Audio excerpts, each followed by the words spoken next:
selamat hari Sabat bagi umat Tuhan sekalian. Puji syukur kepada Tuhan setiap berkat yang boleh kita rasakan bersama selama kebaktian kebangunan rohani dari malam ke malam.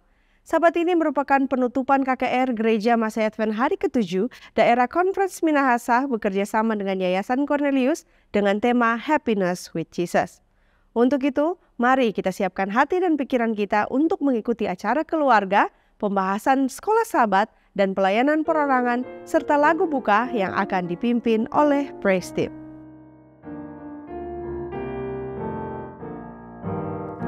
Aku suka saksikan dari Hal Yesus yang menjadi sahabatku yang erat, perubahan diriku yang seutuhnya hanyalah oleh kasih Juru Selamat.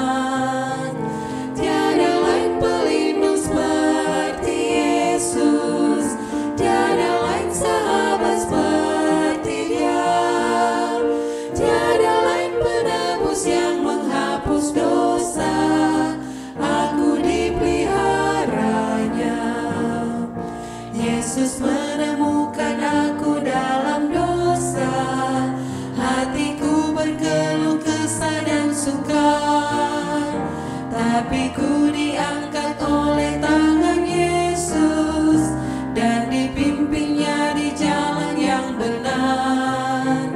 Tiada lain pelindung seperti Yesus, tiada lain sahabat seperti Dia.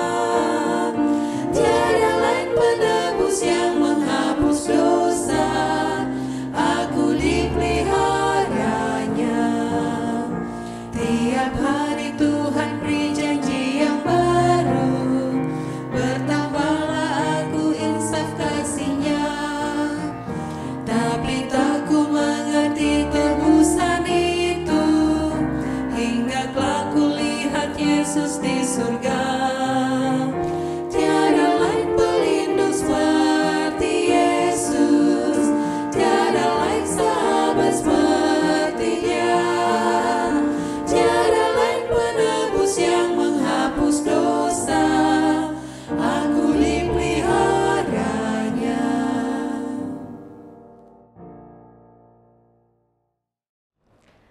Ayat hafalan pelajaran sekolah Sabat terdapat di dalam Wahyu 18 ayat 1.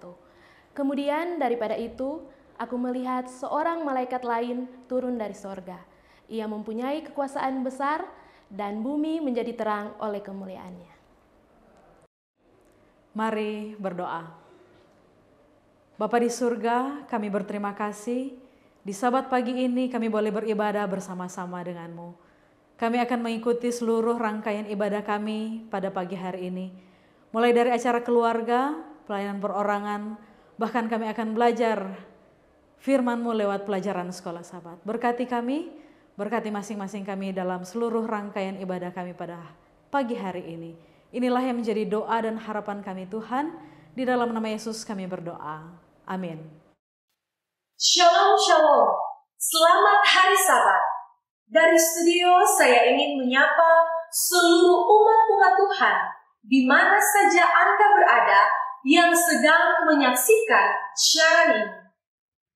Pada pagi Sabat ini, mari kita belajar bersama beberapa hal yang perlu diketahui oleh orang tua dalam mengasuh anak, khususnya bagaimana kita mempersiapkan keluarga kita, apa terlebih anak-anak kita dalam menumbuhkan tabiat untuk kekekalan.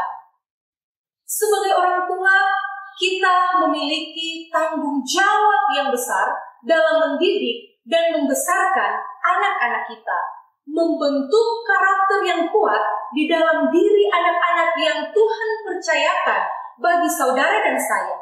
Dan ini bukanlah hal yang mudah. Apalagi dengan perkembangan teknologi saat ini, anak-anak kita telah dibombardir dengan berbagai-bagai hal melalui media internet.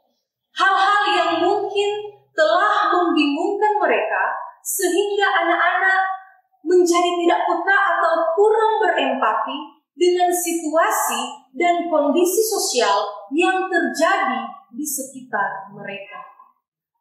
Tindak kekerasan, imoralitas, pelecehan, dan diskriminasi terjadi di mana-mana. Dan anehnya, hal-hal ini seringkali sudah dianggap hal yang biasa, dan bahkan tidak sedikit anak-anak yang terlibat di dalamnya.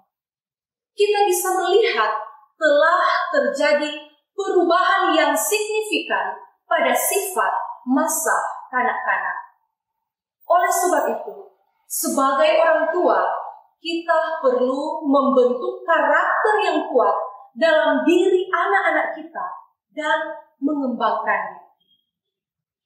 Ketika kita berbicara mengenai karakter yang kuat, adalah menyangkut cara berpikir, cara berbicara, dan melakukan hal yang positif yang dapat memberi kita energi dan membantu kita menikmati kehidupan yang lebih berkelimpahan dengan kesehatan spiritual, mental, dan fisik yang lebih baik, serta hubungan yang lebih memuaskan.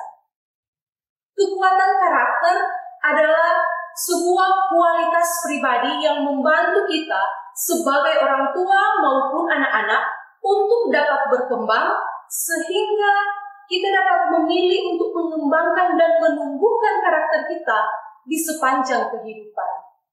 Dan kita dapat memupuk sifat-sifat ini pada anak-anak kita sejak usia dini, melalui cara kita berinteraksi dengan mereka setiap hari, dan dengan menjadi teladan atau model pengembangan karakter yang baik dalam kehidupan kita sendiri sebagai orang tua. Jennifer Fox, penulis Kristen dalam buku Celebrating Strengths, menunjukkan bahwa kekuatan karakter kita adalah kualitas yang menggambarkan diri kita yang terbaik. Hal ini memberikan semangat bagi anak-anak dan kita sendiri sebagai orang tua karena berfokus pada saat keadaan baik daripada saat-saat kita membuat kesalahan. Biasanya kita fokus pada apa yang kita lakukan ketika kita berada dalam kondisi terburuk atau siapa diri kita dalam kondisi yang paling sulit, dan kita melihat kesalahan kita sebagai kelemahan. Tetapi berfokus pada apa yang mampu dilakukan anak-anak kita dalam kondisi terbaik dapat memberikan kita perspektif yang positif dan membesarkan hati tentang kehidupan mereka serta kehidupan kita sendiri. Dan ini dapat membantu kita untuk memperhatikan dan memelihara kekuatan karakter yang menambah kualitas dan ketahanan di dalam kehidupan kita. Seorang tokoh dalam Alkitab, Rasul Petrus, berbicara tentang proses pengembangan karakter dalam suratnya yang kedua. Dia tidak mengharapkan orang Kristen memiliki karakter yang sepenuhnya dewasa dan matang sejak awal. Karakter itu harus ditumbuhkan selangkah demi selangkah melalui kedewasaan, pemuritan, dan praktek hidup sehari-hari. Tujuan dari langkah-langkah ini adalah untuk membantu kita menjadi dewasa dalam kasih Allah yang murah hati itu. Rasul Petrus menuliskan dalam buku 2 Petrus 1 ayat 5 hingga ayatnya yang ke-8. Justru karena itu, kamu harus dengan sungguh-sungguh berusaha untuk menambahkan kepada imanmu kebajikan, kepada kebajikan pengetahuan, dan kepada pengetahuan penguasaan diri, kepada penguasaan diri ketekunan, dan kepada ketekunan kesalehan, dan kepada kesalehan kasih akan saudara-saudara, dan kepada kasih akan saudara-saudara, kasih akan semua orang. Sebab apabila semuanya itu ada padamu dengan berlimpah-limpah, kamu akan dibuatnya menjadi giat dan berhasil dalam pengenalanmu akan Yesus Kristus, Tuhan kita. Jadi saudara, kekuatan karakter memperkaya hidup kita. Kita perlu mengembangkan karakter kita sebagai orang tua, serta karakter anak-anak dalam setiap proses pengasuhan kita, untuk membantu kita menjadi anggota kerajaan Allah yang bertumbuh dan orang-orang yang menjadi berkat bagi orang lain. Ketika kualitas karakter kita diperkuat dan digunakan, kita menjadi anggota masyarakat yang dihormati, pekerja keras, kreatif, banyak akal, dapat dipercaya, peduli, dan juga murah hati. Dan pada akhirnya, tujuan dari pengasuhan dan pengajaran yang efektif adalah untuk mengembangkan anak-anak yang akan menjadi warga negara yang baik, menjadi anak-anak yang bahagia, percaya diri, tangguh, dan juga menjadi pribadi yang peduli. Jadi saudaraku, sebagai orang tua, sangat penting bagi kita untuk menemukan cara membantu anak-anak mengenali kekuatan karakter mereka, mengembangkan kualitas-kualitasnya, dan menikmati saat menggunakan karakter itu. Dalam sebuah situs viakarakter.org mengungkapkan sebuah penelitian yang dilakukan untuk menemukan kekuatan 24 karakter yang paling bernilai tinggi di setiap budaya. Dan dari kekuatan 24 karakter ini dibagi menjadi 6 kategori, yaitu kebijaksanaan, keberanian, kemanusiaan, keadilan, kesederhanaan, dan transendensi.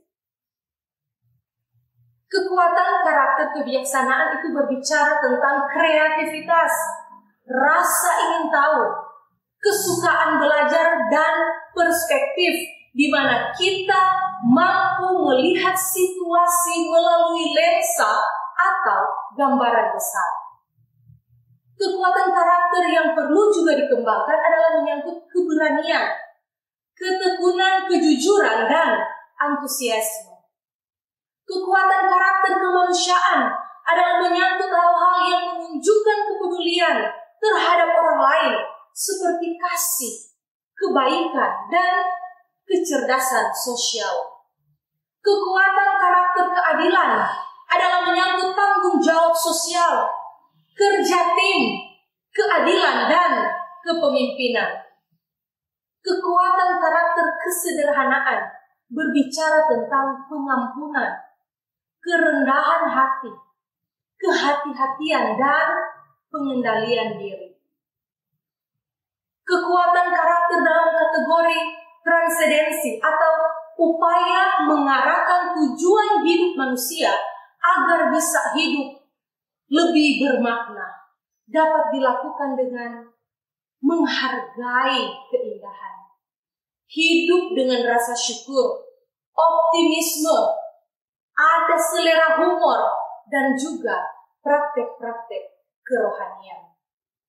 Jadi saudaraku, berbicara mengenai kekuatan karakter ini sangat penting karena dapat menjadi sumber kekuatan yang berharga untuk membantu kita mengatasi tantangan hidup. Lalu yang menjadi pertanyaan, bagaimana cara mengembangkan karakter pada anak kita?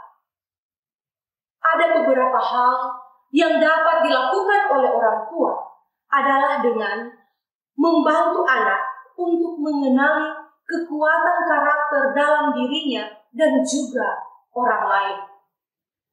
Sebagai orang tua, bantu mereka memilih kekuatan karakter mana yang ingin mereka lakukan.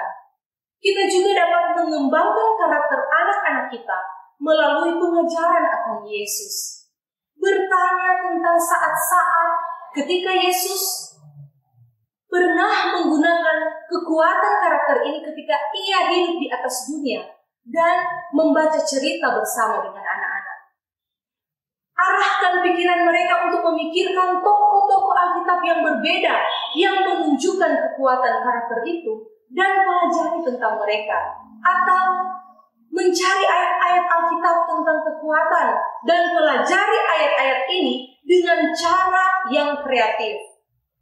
Ellen White menuliskan dalam buku Testimonies halaman 657, setiap tindakan kehidupan, betapapun tidak penting, memiliki pengaruhnya dalam membentuk karakter. Karakter yang lebih baik berharga daripada harta duniawi, dan pekerjaan membentuknya adalah yang paling mulia yang dapat dilakukan oleh manusia. Semakin banyak kekuatan karakter seorang anak yang berkembang, maka mereka akan semakin tangguh, semakin bahagia, dan semakin sehat, dan tabiat mereka akan menjadi seperti Yesus. Sebagai orang tua, bantulah anak-anak untuk memikirkan cara-cara yang berbeda dalam menanggapi suatu situasi. Dorong mereka untuk bertanya-tanya tentang efek yang berbeda dari apa yang mungkin mereka katakan dan lakukan terhadap orang lain, kepada diri mereka sendiri dan hal-hal yang ada di sekitar mereka. Gunakan cerita untuk membantu anak-anak berpikir tentang efek positif maupun efek negatif dari tindakan karakter yang berbeda, dan apa yang bisa dilakukan karakter secara berbeda jika mereka lebih berhati-hati dan bijaksana. Sehingga pada akhirnya anak-anak akan memiliki keberanian dalam menghadapi situasi yang sulit, situasi yang menantang atau menakutkan, daripada menghindarinya. Tuhan kiranya akan menolong saya dan saudara untuk mendidik anak-anak yang Ia percayakan dalam menumbuhkan tabiat untuk kekekalan. Saya bawa dalam nama Yesus. Amin.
Shalom, selamat hari Sabat. Saat ini kita tiba pada diskusi pelajaran sekolah Sabat, pelajaran yang ke-13 dengan topik bersinar dengan kemuliaan Allah. Sebelum kita belajar pelajaran sekolah Sabat, mari kita tunduk kepala, kita berdoa. Bapa di sorga, kami membutuhkan kuasa Roh Kudus boleh ada di hati dan pikiran kami, agar ketika kami belajar firman-Mu lewat pelajaran sekolah Sabat, kami boleh memahami dengan benar. Bahkan kami boleh praktekkan dalam kehidupan kami. Menyertai kami, di dalam nama Yesus kami berdoa. Amin. Baik, pada saat ini ayat tema dalam pelajaran sekolah Sabat pelajaran yang ke-13 diambil dalam kitab Perjanjian Baru, dalam kitab Wahyu pasal 18 ayat yang pertama. Ayat ini mengatakan bahwa kemudian daripada itu aku melihat seorang malaikat lain turun dari sorga. Ia mempunyai kekuasaan besar dan bumi menjadi terang oleh kemuliaannya. Nah, pada pelajaran ini dalam pelajaran sekolah Sabat pelajaran yang ke-13 kita akan bagi beberapa poin. Ada 5 poin penting dalam pelajaran ini. Poin yang pertama adalah bersiap untuk krisis terakhir. Poin yang kedua mengetahui kebenaran. Yang ketiga reformasi berlanjut. Yang keempat kemuliaan Tuhan memenuhi bumi. Dan yang kelima atau yang terakhir anak domba yang disembelih. Saat ini cepat atau lambat peristiwa akhir akan terungkap. Tepatnya kapan, tempatnya bagaimana, tidak diberitahukan kepada kita. Tetapi kita sudah cukup diberitahu. Tuhan telah membangkitkan gereja Masih Advent hari ke-7 untuk mengkhotbahkan pekabaran ini kepada dunia. Oleh karena itu, kita sendiri perlu bertobat kepada kebenaran seperti di dalam Yesus. Dan untuk diubah dan dijadikan baru oleh Injil yang kekal. Dalam kitab Wahyu pasal 14 ayat yang ke-6. Dalam penjelasan ini, di mana berpusat pada kematian Kristus bagi kita. Kepastian keselamatan kita di dalam Dia. Pelajaran sekolah Sabat ini bagian pertama. Di dalam pena inspirasi mengatakan bahwa kita yang mengetahui kebenaran harus bersiap untuk apa yang akan segera menimpa dunia sebagai kejutan yang luar biasa. Nah, mari kita lihat pelajaran yang kedua, yaitu pelajaran mengenai mengetahui kebenaran yang akan dijelaskan oleh hamba Tuhan Pendeta Jimson Rantung. Baik. Terima kasih. Jadi berbicara tentang kebenaran. Di dalam pelajaran sekolah Sabat kita di hari Senin, kalau kita lihat di dalam Yohanes 8 ayat 32, Yohanes 7 ayat 17 dan Yohanes 17 ayat yang ke-7 berbicara tentang bagaimana kebenaran itu, ya. Kebenaran yang sesungguhnya yang merupakan satu hal yang perlu dipelajari, diketahui oleh manusia atau oleh umat-umat Tuhan. Seruan terakhir Allah kepada umatnya adalah lari dari kesalahan Babel dan berjalan dalam terang kebenaran abadi yang ditemukan dalam firman-Nya. Jadi kunci kebenaran atau kunci dari segalanya adalah kitab suci. Selama orang-orang tetap berpegang pada kitab suci itu. Jadi kalau kita lihat bicara kebenaran, kalau kita mengangkat tentang satu kata ini, tersirat bahwa ada perbandingan di sana. Ketika berbicara kebenaran berarti ada yang tidak benar atau ada kepalsuan.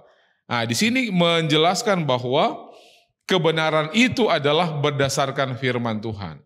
Kebenaran adalah di mana kita mempelajari kitab suci dan mengikuti apa yang diajarkannya. Mereka tidak akan tertipu dalam krisis terakhir. Oleh karena mereka mengikuti kebenaran itu, khususnya juga berbicara tentang kebenaran hari Sabat. Pekabaran malaikat yang kedua meminta kita untuk menerima kebenaran daripada kesalahan atau kepalsuan itu. Kitab suci akan lebih diangkat tinggi daripada tradisi yang ada di dalam kehidupan manusia. Dan ajaran firman Tuhan lebih diutamakan daripada berbagai kesalahan doktrin yang salah atau palsu. Jadi kita lihat bahwa pekabaran malaikat yang ketiga yang mengikuti dua malaikat yang pertama menyajikan peringatan terhadap tanda binatang itu dalam pelajaran kita. Di seluruh nubuatan kitab suci dijelaskan bahwa seekor binatang melambangkan kekuatan politik dan agama. Dan binatang dari dalam laut, kita boleh baca dalam Wahyu yang pasal yang ke-13. Binatang juga yang keluar dari dalam bumi, ya, juga dijelaskan di sana. Dan kalau kita lihat lebih jauh, ya, ada kuasa agama yang muncul sebagai atau meninggikan satu sistem pengaruh tentang bagaimana penyembahan yang salah, ya, memimpin banyak orang dalam sebuah gerakan, ya, yang menyatakan atau ya gereja itu dan agama itu bersatu. Jadi tujuannya adalah untuk mencapai satu kesatuan dunia pada saat pergolakan ekonomi, bencana alam, gejolak sosial, politik, dan lain sebagainya. Ada konflik-konflik yang lain yang terjadi. Jadi kita lihat ini pengaruh-pengaruh dari kuasa ini. Sehingga pada akhirnya ini kekuatan agama ini, ya, kekuatan agama ini meluaskan pengaruhnya ke seluruh dunia, sadar atau tidak sadar, dan akan memimpin dalam sebuah gerakan untuk menyatukan gereja dan negara. Jadi ini hal yang perlu kita pelajari. Dan tujuannya adalah untuk mencapai kesatuan dunia pada saat terjadi pergolakan-pergolakan itu. Jadi kita harus waspada sebagai ya para pelajar Alkitab, sebagai umat Tuhan. Mari kita belajar firman ini.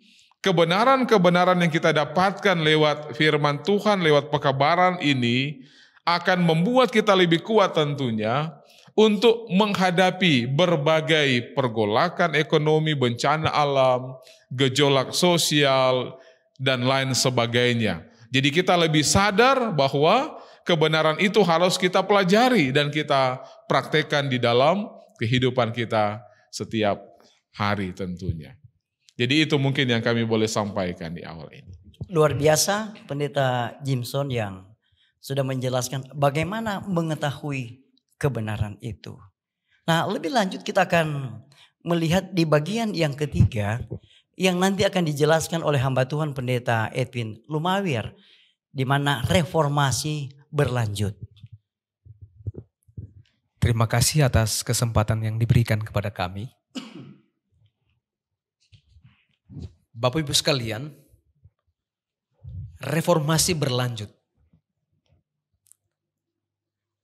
Reformasi yang telah terjadi di waktu yang lampau, yaitu reformasi tentang hanya Alkitab saja sebagai petunjuk iman. Dan yang kedua adalah keselamatan hanya di dalam Yesus Kristus. Yang ketiga adalah tentang Roh Kudus adalah salah satu penuntun yang terbaik pada arah kebenaran itu.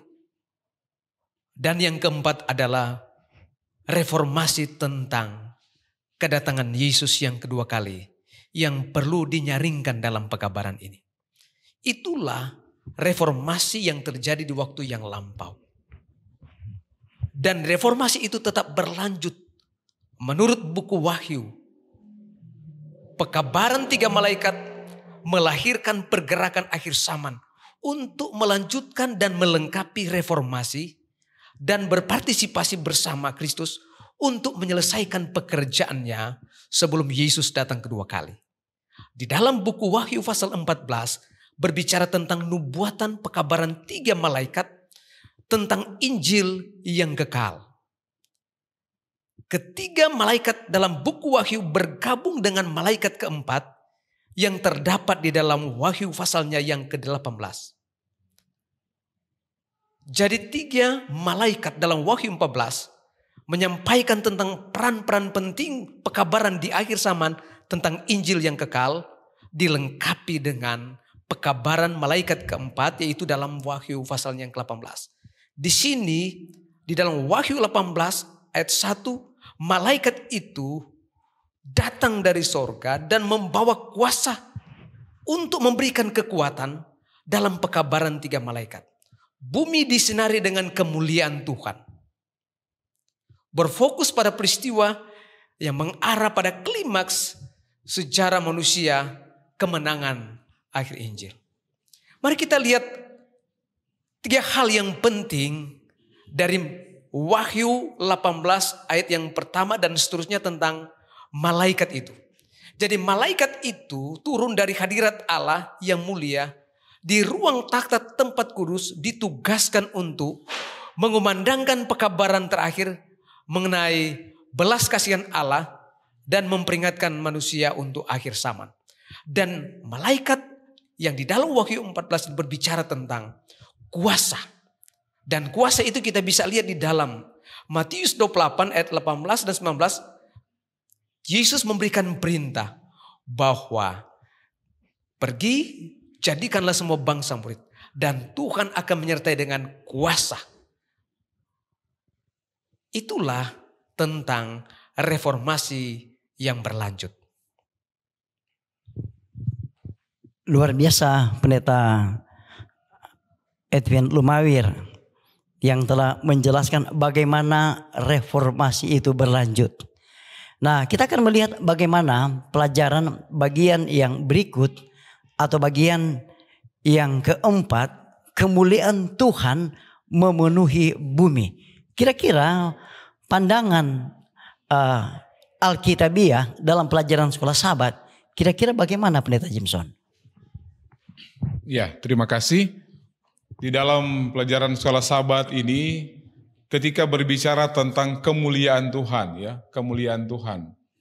Kita juga boleh lihat di dalam Keluaran 33 ayat 18 dan 19, ketika Allah menyatakan kemuliaannya kepada Musa. Ya.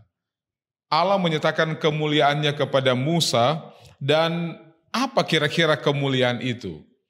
Dijelaskan dalam pelajaran kita bahwa kemuliaan Allah itu adalah karakternya atau kasihnya, ya. Oleh karena karakter Allah itu apa? Itu kasih, ya.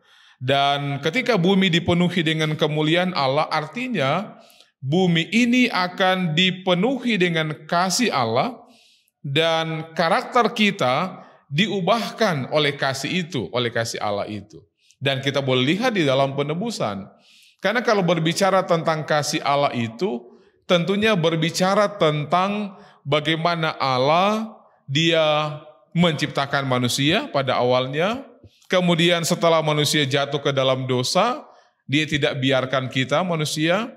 Kemudian dia datang melalui anaknya, Yesus Kristus, kemudian mati di kayu salib. Kita lihat ini memberikan satu gambaran bahwa kemuliaan Allah itu bukan hanya sekedar sesuatu yang mulia, tetapi di dalamnya tersirat atau ada makna tentang bagaimana kasih Allah itu. Nah, sekarang kita lihat lebih jauh. Pertentangan besar antara kebaikan dan kejahatan di alam semesta ini adalah juga tentang kehormatan atau reputasi Allah. Ya, kita lihat di dalam hal yang lain atau dalam situasi yang lain ada iblis, ya, sebagai makhluk ciptaan, sebagai malaikat pemberontak yang telah menyatakan bahwa Allah tidak adil, bahwa dia menuntut penyembahan tetapi memberi sedikit imbalan. Si jahat menyatakan bahwa hukum Allah itu membatasi kebebasan kita dan membatasi sukacita kita. Dan kita lihat Yesus dia coba menjawab itu. Kehidupan, kematian, dan kebangkitan Yesus menghancurkan mitos itu. Oleh karena mitos itu telah diangkat oleh iblis bahwa Allah itu oleh karena kekuasaannya dan lain sebagainya. Nah, ketika pelajaran kita ini menyatakan bahwa Dia yang menciptakan kita, Dia terjun langsung, kemudian Dia menebus kita di kayu salib. Nah, Dia menjawab tuduhan iblis ini dan menunjukkan bahwa Tuhan itu adalah apa? Pengasih dan adil. Jadi tidak ada celah di sini bagaimana yang dituduh atau apa yang dituduh oleh siapa? Oleh iblis. Tuhan justru dia akan menunjukkan, telah menunjukkan kasih-Nya yang luar biasa kepada manusia. Pekabaran kebenaran Kristus terdengar dari ujung bumi yang satu ke ujung bumi yang lain. Dan inilah kemuliaan Allah yang menutup pekerjaan malaikat yang ketiga itu. Jadi kita lihat bagaimana kasih Allah yang luar biasa yang boleh dinyatakan kepada kita manusia. Luar biasa Pendeta Jimson ketika telah menjelaskan kemuliaan Tuhan memenuhi bumi.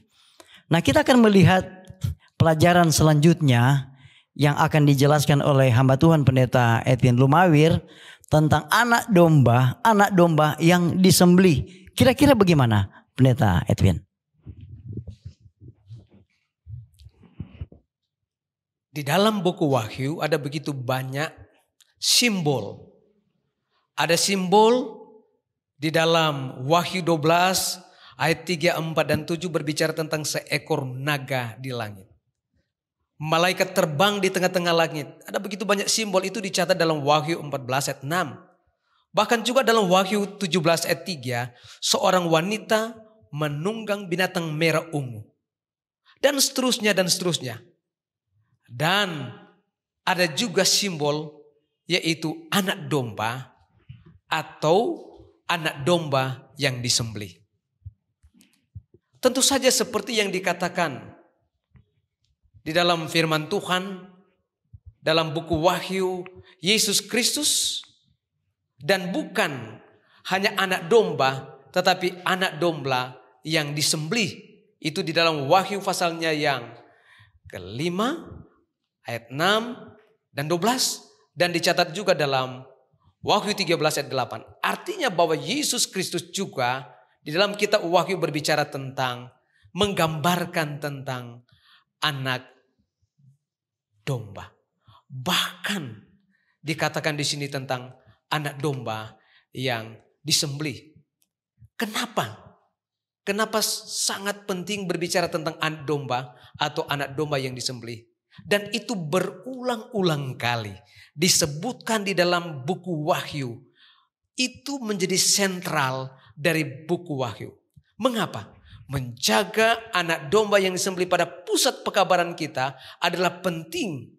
Tidak hanya untuk memimpin orang lain ke sana, tapi juga untuk kehidupan rohani saya dan saudara. Bahwa Yesus disimbolkan dengan anak domba. Bahkan anak domba yang disembelih, Dia telah mati di kayu salib untuk menebus saya dan saudara. Dan itu pusat dari pekabaran buku Wahyu. Luar biasa, pada hari Sabat ini ketika kita telah mendengarkan penjelasan dari kedua hamba Tuhan, Pendeta Jimson dan Pendeta Edwin, dalam bagian-bagian pelajaran sekolah Sabat. Nah, saat ini kita melihat bahwa dua hal yang paling penting dalam hidup adalah mengenal Yesus dan menolong orang lain mengenal Dia. Dengan kata lain, dua hal yang terpenting dalam hidup adalah bersedia bagi kedatangan Yesus dan juga menolong orang lain bersedia ketika dia kembali. Semakin dekat kita dengan Kristus, semakin kita menyatakan kemuliaannya kepada dunia. Jadi dengan demikian, dalam bagian-bagian pelajaran ini, yang pertama bersiap untuk krisis terakhir, mengetahui kebenaran, reformasi berlanjut, kemuliaan Tuhan memenuhi bumi, dan yang terakhir anak domba yang disembelih. Sebagaimana Yohanes menulis, firman itu telah menjadi manusia dan diam di antara kita, dan kita telah melihat kemuliaannya, yaitu kemuliaan yang diberikan kepadanya sebagai anak tunggal Bapa, penuh kasih, karunia dan kebenaran. Karena dari kepenuhannya kita semua telah menerima kasih karunia demi kasih karunia. Kita boleh lihat itu dalam Yohanes pasal 1, 14 dan ayat 16. Untuk memantulkan kemuliaan Allah haruslah dipenuhi dengan kasih, dengan rahmat dan kuasa Kristus.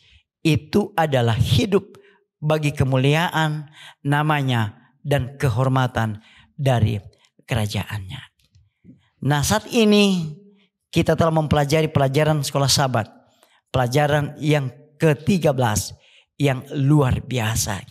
Kami percaya Roh Kudus akan memberikan pengertian yang lebih dalam. Bahkan Roh Kudus akan memampukan kami semua untuk kami alami di dalam kehidupan kami. Dan saat ini kita akan tutup lewat doa. Hamba Tuhan Pendeta Jimson akan tutup kita dalam doa. Baik, kita berdoa. Terima kasih ya Tuhan, di dalam kami mempelajari pelajaran sekolah Sabat, bagaimana kemuliaan Allah yang terus dinyatakan, yang boleh menjadi pelajaran yang sangat baik bagi kami. Kami menyadari bahwa kami adalah manusia yang penuh dengan dosa, keterbatasan-keterbatasan, dan ajar kami ya Tuhan, kiranya Roh Kudus akan menuntun kami. Kami lebih memahami dan menyadari bahwa kehidupan kami semakin hari semakin diubahkan ketika kami berharap bergantung kepada Tuhan. Saat ini kami telah pelajari pelajaran ini, kiranya sangat memberikan manfaat di dalam kehidupan, dalam pertumbuhan kerohanian kami. Memberkati akan semua yang telah bersama-sama mempelajari juga pelajaran ini dimanapun berada. Kiranya kasih karunia Tuhan akan terus menjadi bagian mereka semua. Terpujilah nama Tuhan. Di dalam nama Tuhan Yesus kami berdoa. Amin. Shalom, selamat hari Sabat. Saudara-saudara yang dikasihi Tuhan, sangat senang pada hari Sabat ini kita boleh merasakan berkat dalam perayaan Sabat. Teristimewa di hari Sabat ini adalah penutupan untuk kebaktian kebangunan rohani bahagia bersama Yesus. Sudah pasti umat-umat Tuhan sangat menyadari tanggung jawab yang diberikan oleh Tuhan di dalam kehidupan kita semua. Kita memiliki tanggung jawab yang indah, luar biasa, yang telah dibuat, dilakukan oleh umat-umat Tuhan di zaman dulu, di zaman Alkitab. Mereka boleh melaksanakan pelayanan ini dengan penuh kuasa dari Tuhan. Namun menghadapi banyak pergumulan. Kita juga dalam prinsip yang sama pada saat ini, tetap ada di dalam pelayanan ini. Kita memiliki tanggung jawab yang mulia yang Tuhan berikan untuk kita semua. Rasul Paulus dulu ketika dia melayani dengan penuh kuasa. Dalam pembacaan beberapa ayat saat ini, dalam acara ini kita boleh mendapatkan sedikit arahan dari hamba Tuhan Rasul Paulus ketika dia boleh menjalankan pelayanan pemberitaan Injil ini. Ayatnya terdapat di dalam 1 1 Korintus pasal 9 ayatnya yang ke-16, 17, 18 dan ayatnya yang ke-23. Teladan yang ditinggalkan oleh Paulus yang ia telah buat pada saat itu begitu luar biasa hasilnya, dan pada prinsipnya teladan ini terus ada sampai pada saat kita sekarang ini untuk boleh melaksanakan pelayanan ini. Bagian yang pertama terdapat di dalam ayatnya yang ke-16, 1 Korintus 9 ayatnya yang ke-16. Karena jika aku memberitakan Injil, aku tidak mempunyai alasan untuk memegahkan diri, sebab itu adalah keharusan bagiku. Celakalah aku jika aku tidak memberitakan Injil. Rasul Paulus berkata bahwa pemberitaan Injil harus dia buat. Itu adalah keharusan bagi dia. Yang katanya celaka dia jika dia tidak memberitakan Injil. Ada beberapa kalimat yang dimunculkan. Saya ingin mengulangi kalimat-kalimat ini, yaitu seperti ini. Paulus tahu bahwa hukuman bagi mereka yang diam di dalam pemberitaan Injil. Yang diam di dalam pemberitaan Injil. Dia tahu bahwa dia telah mendapatkan satu tugas dari Allah untuk memproklamasikan, untuk memberitakan Injil, kabar baik kepada semua orang. Dan kabar baik itu isinya adalah kelepasan dari dosa yang ada di atas dunia ini. Dan dia tahu bahwa apabila katanya dia tetap berdiam untuk tidak memberitakan Injil itu, akibatnya adalah seperti ini. Dia tidak akan memiliki kedamaian di dalam pikirannya. Dia tidak memiliki kebahagiaan. Dan apabila katanya dia tetap ada di dalam diam untuk tidak memberitakan Injil ini, maka dia sementara memiliki kehidupan yang menyangkal untuk tugas tanggung jawab yang luar biasa yang Tuhan berikan kepadanya di dalam pemberitaan Injil ini. Itulah sebabnya ayat ini berkata bahwa pemberitaan Injil bagi dia adalah satu keharusan. Dan dia sebutkan seperti ini, celaka jika aku tidak memberitakan Injil. Bagian yang kedua yang disebutkan oleh Rasul Paulus adalah di dalam 1 Korintus pasalnya yang ke-9 ayatnya yang ke-17 berkata seperti ini. Kalau andai kata aku melakukannya menurut kehendakku sendiri, memang aku berhak menerima upah. Tetapi karena aku melakukannya bukan menurut kehendakku sendiri, pemberitaan itu adalah tugas penyelenggaraan yang ditanggungkan kepadaku. Dia memiliki satu prinsip untuk pemberitaan Injil itu adalah dia harus melakukan sesuai dengan kemauan dari Tuhan. Ada banyak metode penginjilan yang sementara dibuat saat sekarang ini, dan semua metode-metode yang sementara dibuat ini sudah seharusnya menurut kemauan daripada Tuhan, bukan menurut kemauan saya sendiri. Kemauan daripada Tuhan telah tertuang di dalam kebenaran-kebenaran Alkitab yang terus menjadi dasar bagi kita untuk boleh memberitakan Injil. Bagian yang ketiga dalam ayatnya yang ke-18 berbunyi seperti ini. Kalau demikian, apakah upahku? Upahku ialah ini, bahwa aku boleh memberitakan Injil tanpa upah dan bahwa aku tidak mempergunakan hakku sebagai pemberita Injil. Rasul Paulus menyinggung tentang upah bagi yang sementara memberitakan Injil. Tetapi teladan yang indah yang boleh diberikan oleh Rasul Paulus pada saat ini kepada kita adalah dia memberikan pertanyaan, kalau demikian apa upahku? Dia memberikan jawaban, upahku ialah ini, bahwa aku boleh memberitakan Injil tanpa upah. Tanpa upah. Poin penting yang boleh kita dapatkan dalam ayat ini adalah, manakala kita sementara memberitakan Injil untuk pelayanan pekerjaan Tuhan di atas dunia ini, sudah seharusnya dalam kehidupan kita adalah, saya boleh terlibat di dalam pelayanan Injil, dan itu tidak mementingkan diri saya sendiri. Mungkin ada orang yang sementara memberitakan Injil untuk kepentingannya sendiri. Tetapi Rasul Paulus telah memberikan pelajaran yang indah untuk kita. Manakala kita terlibat di dalam pelayanan Injil ini, maka kita boleh melayani Tuhan tanpa mementingkan diri sendiri. Tanpa mementingkan diri sendiri. Bagian yang terakhir di dalam ayatnya yang ke-23. 1 Korintus 9 ayatnya yang ke-23. Segala sesuatu ini aku lakukan karena Injil, supaya aku mendapat bagian di dalamnya. Semua yang sementara dibuat oleh Paulus pada saat itu, dasarnya cuma satu. Dasarnya cuma satu, yaitu semua yang dia buat adalah karena Injil. Kita sementara hidup saat sekarang ini di penghujung zaman. Tuhan tidak lama lagi akan datang. Kewajiban kita adalah bawa kabar baik kepada semua orang. Kewajiban kita adalah beritakan kelepasan kelepasan dari dosa untuk semua umat manusia yang ada di atas dunia ini. Apabila kita buat semua untuk kemuliaan nama Tuhan, maka kita akan boleh mendapatkan bagian di dalamnya.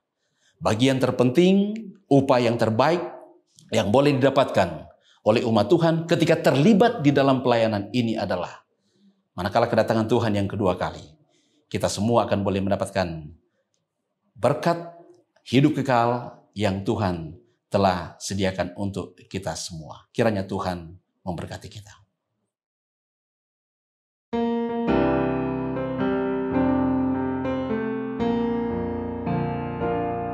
Selamatlah dirindu, damai iman teguh, dan berdoa sungguh untuknya. Tapi perhentian tiada didapatkan kalau tanpa korban di mezbah. Apa engkau telah serahkan di mezbah Tuhan, hasrat hatimu semuanya. Engkau boleh dapat perhatian dan rahmat kalau engkau berserah padanya. Maukah engkau jalan dalam terang Tuhan dan beroleh damai dan iman? Turut kehendaknya, bebas dari susah, tapi harus berserah di mezbah. Apa engkau telah serahkan di mezbah Tuhan, hasrat hatimu semuanya. Engkau boleh dapat perhatian dan rahmat kalau engkau berserah padanya. Kasih tak terduga diberi dari surga, agar hatimu pun senanglah. Persatuan indah kita dengan Yesus hanya oleh korban di mezbah. Apa engkau telah serahkan di mezbah Tuhan, hasrat hatimu semuanya. Engkau boleh dapat perhatian dan rahmat kalau engkau berserah padanya.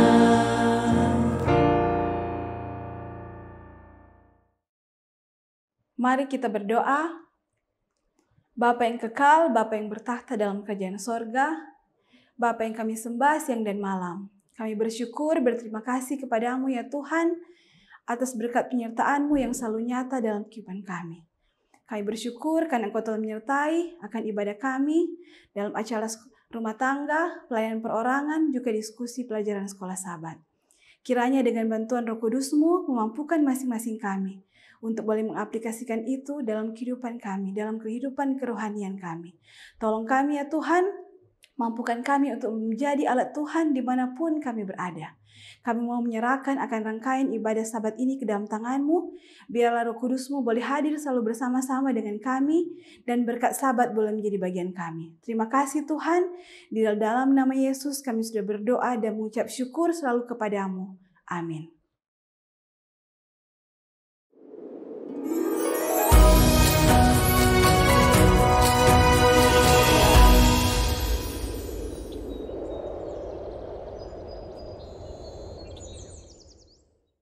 Terpujilah nama Tuhan. Sabat ini 24 Juni 2023 merupakan perayaan Sabat beserta penutupan kebaktian kebangunan rohani Gereja Masih Advent Hari ke-7 Daerah Conference Minahasa bekerja sama dengan Yayasan Cornelius dengan tema Happiness with Jesus. Untuk memulaikan acara khotbah, mari kita ikuti bersama bacaan panggilan berbakti dilanjutkan dengan lagu buka yang akan dipimpin oleh Praise Team. Ayat panggilan berbakti kita terdapat di dalam Matius 5 ayat 3 sampai 12. Kami akan baca secara bergantian dan ayat yang ke-12 kita akan baca bersama-sama. Berbahagialah orang yang miskin di hadapan Allah, karena merekalah yang empunya kerajaan sorga. Berbahagialah orang yang berduka cita, karena mereka akan dihibur. Berbahagialah orang yang lemah lembut, karena mereka akan memiliki bumi. Berbahagialah orang yang lapar dan haus akan kebenaran, karena mereka akan dipuaskan. Berbahagialah orang yang murah hatinya, karena mereka akan beroleh kemurahan. Berbahagialah orang yang suci hatinya, karena mereka akan melihat Allah. Berbahagialah orang yang membawa damai, karena mereka akan disebut anak-anak Allah. Berbahagialah orang yang dianiaya oleh sebab kebenaran, karena merekalah yang empunya kerajaan sorga. Berbahagialah kamu jika karena aku kamu dicela dan dianiaya, dan kepada kamu difitnahkan segala yang jahat. Bersukacita dan bergembiralah, karena upahmu besar di sorga, sebab demikian juga telah dianiaya nabi-nabi yang sebelum kamu. Mari kita berbakti dalam roh dan kebenaran.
Lebih besar dari dosaku.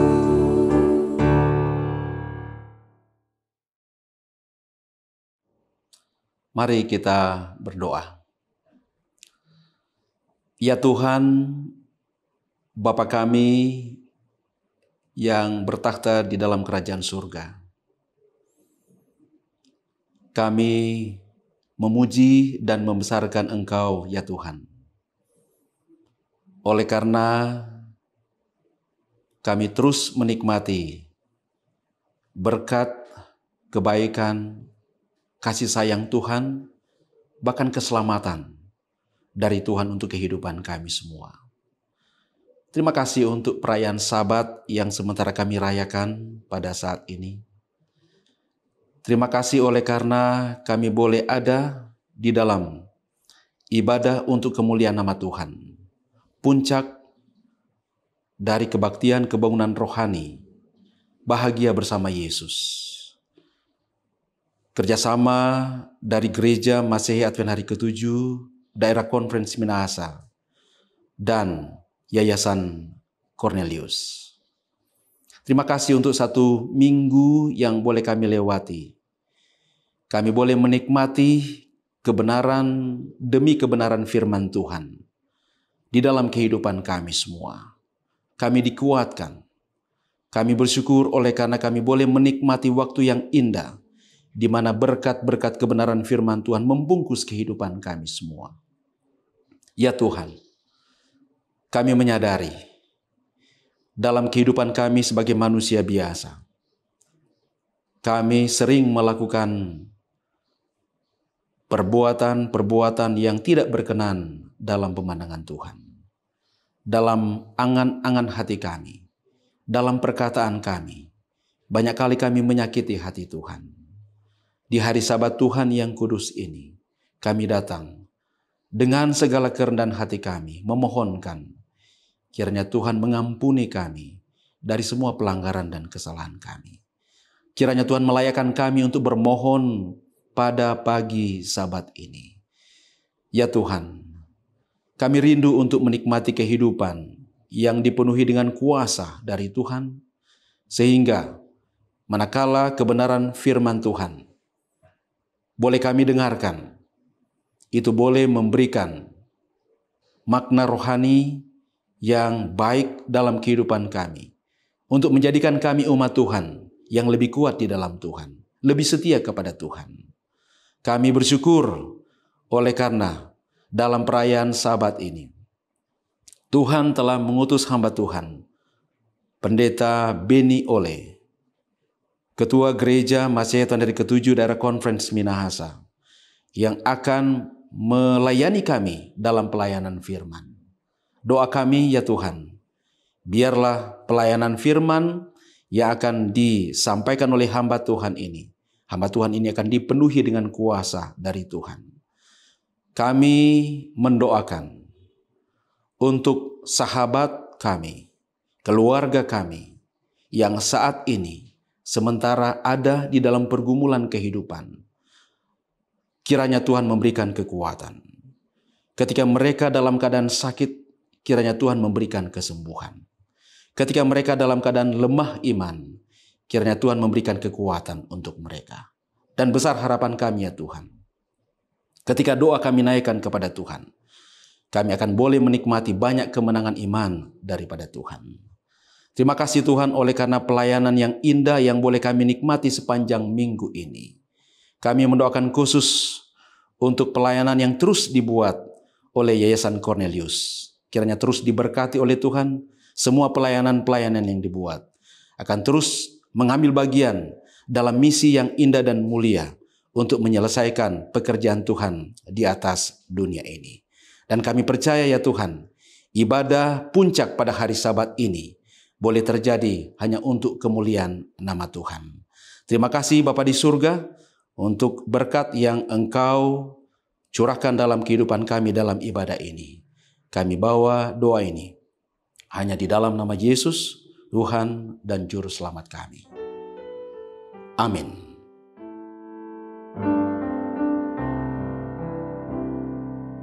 Jadilah Tuhan kehendak-Mu,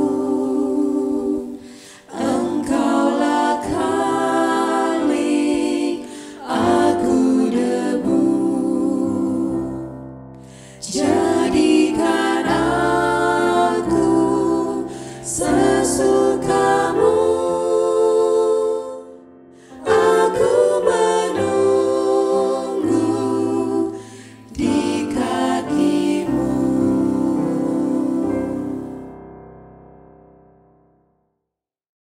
Bacaan penatelayanan kita pada Sabat ini terdapat di dalam 2 Korintus 9 ayat 6-8.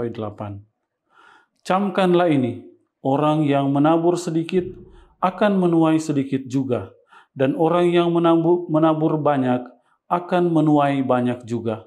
Hendaklah masing-masing memberikan menurut kerelaan hatinya, jangan dengan sedih hati atau karena paksaan, sebab Allah mengasihi orang yang memberi dengan sukacita. Dan Allah sanggup melimpahkan segala kasih karunia kepada kamu, supaya kamu senantiasa berkecukupan di dalam segala sesuatu, dan malah berlebihan di dalam pelbagai kebajikan. Marilah kita memberi dengan sukacita. Mari kita berdoa. Tuhan Allah, Bapa kami dalam kerajaan sorga, pada saat ini ya Tuhan, kami bersyukur kepadamu atas segala berkat, rahmat, dan kasih sayang-Mu kepada kami. Hingga pada saat ini ya Tuhan, kami naikkan syukur juga dan doakan untuk persembahan yang dikumpulkan nantinya. Ya Tuhan, kami yakin dan percaya kuasa-Mu akan bekerja melalui persembahan yang akan terkumpulkan agar dapat membantu pelayanan Tuhan di atas dunia ini. Ya Tuhan, kami doakan pula ya, untuk tangan-tangan yang memberikan maupun yang belum sempat memberikan nantinya. Tuhan kiranya berikan berkat melalui mata pencaharian dan segala usaha yang dilakukan. Kami yakin dan percaya Tuhan tidak akan meninggalkan umat-umat Tuhan, dan Engkau bahkan akan memberkati semua umat Tuhan yang memberikan persembahan, bahkan membantu pekerjaan Tuhan di atas muka bumi ini. Kami doakan juga ya Tuhan untuk pelayanan-pelayanan Tuhan yang terjadi di mana saja. Engkau memberkati melalui persembahan-persembahan yang dikumpulkan. Terima kasih ya Tuhan. Kami yakin dan percaya Tuhan akan bersedia mendengar dan menjawab seluruh doa kami, karena kami telah membawa doa ini hanya dalam nama Yesus Tuhan dan Juru Selamat kami. Amin.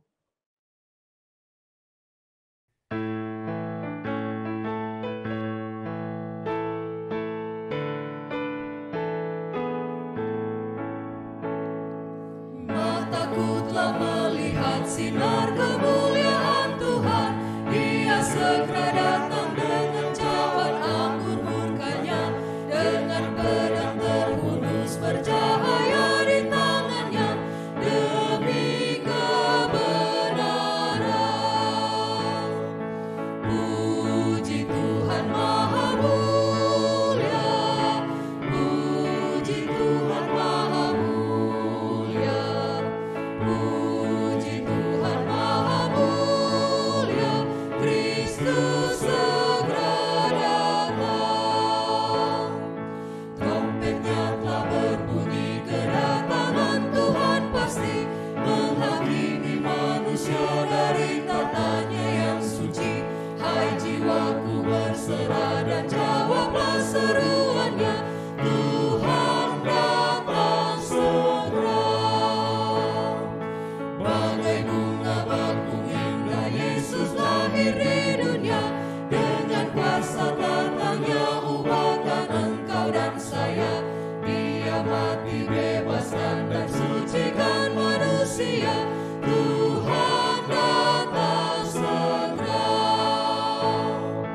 Puji Tuhan Maha Mulia, puji Tuhan Maha Mulia, puji Tuhan Maha Mulia, Kristus segera datang.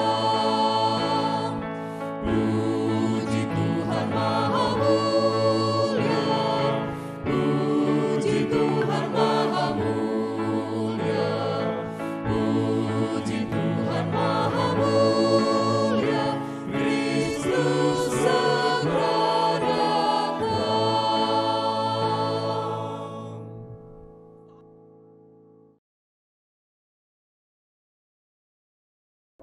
Ayat tema pada hari Sabat ini diambil di dalam Amsal 16 ayatnya yang ke-20.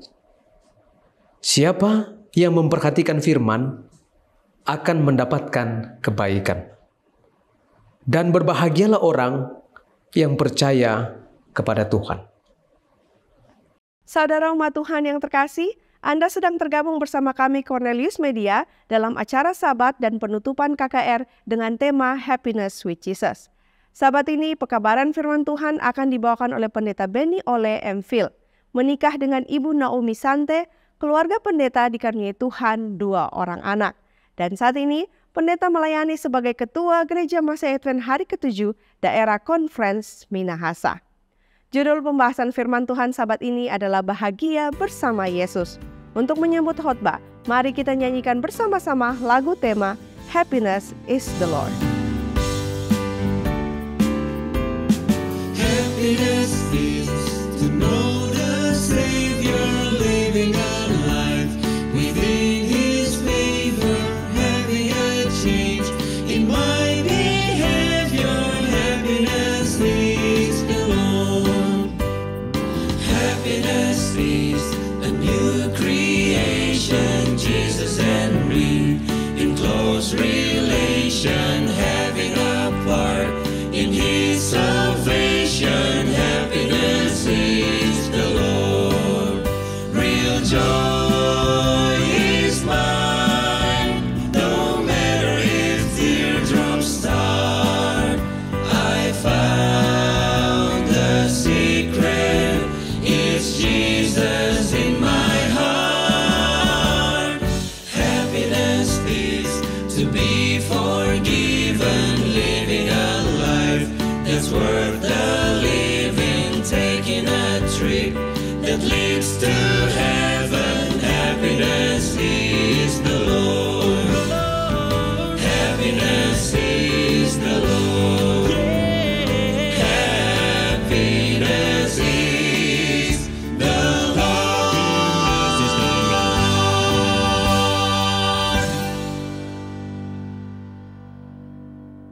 Selamat hari Sabat, sahabat-sahabatku, saudara-saudara, Bapak Ibu yang dikasihi oleh Tuhan kita Yesus Kristus. Tentu saja kita bersyukur hari ini, oleh karena kita boleh menikmati berkat-berkat rohani yang sangat luar biasa. Melalui puji-pujian, melalui doa yang kita sampaikan kepada Tuhan, maupun melalui mendengarkan firman Tuhan. Sepanjang minggu ini, kita telah diberkati dengan penyampaian firman Tuhan dari malam ke malam yang mengambil tema Happiness with Jesus atau bahagia bersama dengan Yesus. Saya percaya sahabat-sahabat dimanapun Anda berada, tentu saja telah mendapatkan kebahagiaan itu setelah mendengarkan firman Tuhan. Dan saya percaya bahwa Yesus adalah sumber kebahagiaan di dalam hidup ini. Sabat ini mari kita lihat sedikit definisi tentang kebahagiaan menurut Kamus Besar Bahasa Indonesia. Bahagia menurut Kamus Besar Bahasa Indonesia adalah suatu keadaan pikiran atau perasaan yang penuh dengan kesenangan, penuh dengan ketentraman hidup, baik lahir maupun batin. Kira-kira saudaraku, di mana kita bisa temukan hari ini situasi dan kondisi yang bisa membuat pikiran dan perasaan kita senang? Di mana kira-kira kita boleh mendapatkan ketenangan dan ketentraman secara lahir dan batin? Adakah satu tempat di dunia ini yang benar-benar bisa menawarkan dan menyediakan kondisi seperti itu kepada saya dan saudara hari ini? Kalau seandainya ada, saya pun suka sekali untuk berada di tempat itu. Kalau seandainya tempat itu ada di dunia ini, maka saya yakin dan percaya tempat itu akan dipenuhi sesak dengan manusia-manusia yang tentu saja sedang bergumul untuk mencari kebahagiaan itu. Saya yakin juga bahwa akan terjadi kekosongan di belahan dunia yang lain karena semua orang pasti akan pergi memenuhi tempat di mana kebahagiaan itu berada. Bukankah hari ini saudaraku, kita semua sedang bergumul dengan penderitaan. Manusia sedang bergumul dengan sakit penyakit, kemiskinan, dan bahkan kematian terjadi di mana saja di seluruh belahan dunia ini. Kira-kira di mana tempat di dunia ini yang tidak terdapat masalah?